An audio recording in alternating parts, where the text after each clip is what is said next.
Então, a gente acabou de ver um exemplo aqui de um artista apresentando o próprio trabalho e ele tá fazendo uma live e a gente vê três planos da imagem. Então, no fundo, tem um objeto puxando para o amarelo, com várias, é uma estante cheia de coisas, ainda tem luzes. O artista tá com uma calça vermelha, uma blusa em dois tons azuis, um tapete rosa no chão.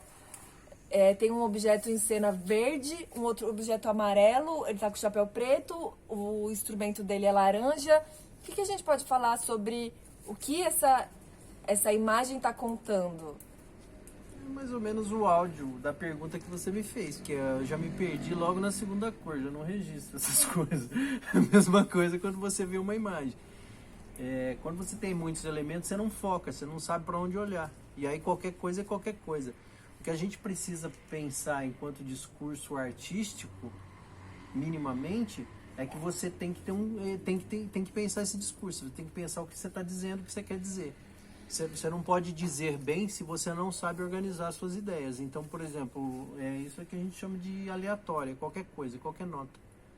Então, por exemplo, na década de 60, 50, 60, descobriram que existia o tecido metalizado, que a indústria, na época, conseguiu chegar nos tecidos à base de poliéster e plástico, que brilhavam pra caramba, lindos, né, maravilhosos e tal. Mas aí logo a gente percebeu que não funciona, porque uma hora virou carne de vaca. Então, por exemplo, o cara quer chamar atenção, ele começa a colocar chapéu de Carmen Miranda, começa a fazer um buraco na pele, botar um gancho e fazer elevação, enfim, ele começa a fazer de qualquer coisa para chamar atenção. Mas isso é aleatório, porque são tantos elementos para você olhar, ao mesmo tempo que o cara está sendo aqui puxado, tem um cara lá que tá com uma coceira, coçando o dedão do pé, porque tá com uma coceira no pé. Então, assim, eu não sei se eu olho pro gancho, que é assustador, ou se eu olho pro cara coçando o dedo do pé, porque tudo tá em cena e eu tô olhando para tudo. Então você está falando que a imagem tem que ter uma composição também. É que, na verdade, quando você tem o que é um vídeo? Um vídeo é uma sequência de imagens em movimento. Então, o cara que pensa a imagem, ele tem que pensar isso como se fosse um joystick. Ele tem que usar os elementos de luz, cena, cor e tal, pra quê? Pra ele mover esse joystick. Quem jogou Super Nintendo ou telejogo antigamente sabe muito bem disso, que era uma alavanca, você vira para um lado ou para o outro, ou seja, você tenta direcionar com alguns truques e artifícios para onde é que o espectador vai olhar.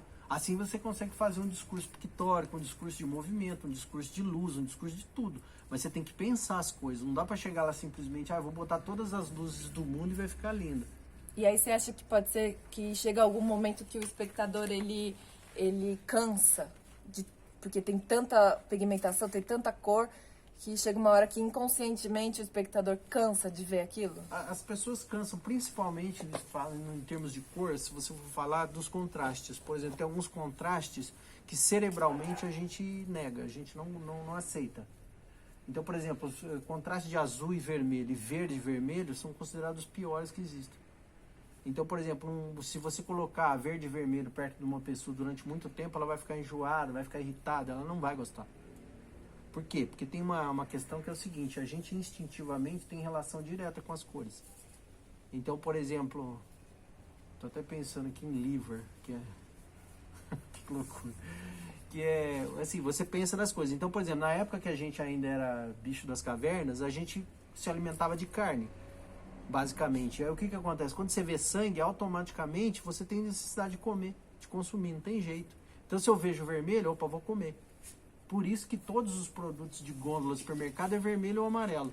O amarelo dá vontade de beber. McDonald's. Então você pode ver, não tem dúvida. Até esses dias eu estava citando um exemplo das pizzarias, que adoram usar o verde e o vermelho lá, porque são as cores da Itália, né? Porque tem a história da pizza de margherita. A pizza de margherita ela foi criada para a rainha e era uma homenagem, né? Então ela tinha cores, que eram as três cores da bandeira italiana, que era o orégano, né, que era verde, o tomate, que era vermelho, e o queijo, que era branco. E aí então criou-se aqui no Brasil essa relação de que pizza tem que ter verde e vermelho, porque são as cores da Itália, o caramba. Só que isso tem um contraste horrível, verde e vermelho. Então, assim, a pizzaria já não vende já de cara por causa disso. Porque esse já não combina. Por exemplo, se eu tivesse uma pizzaria, eu colocaria no máximo um vermelho para chamar atenção.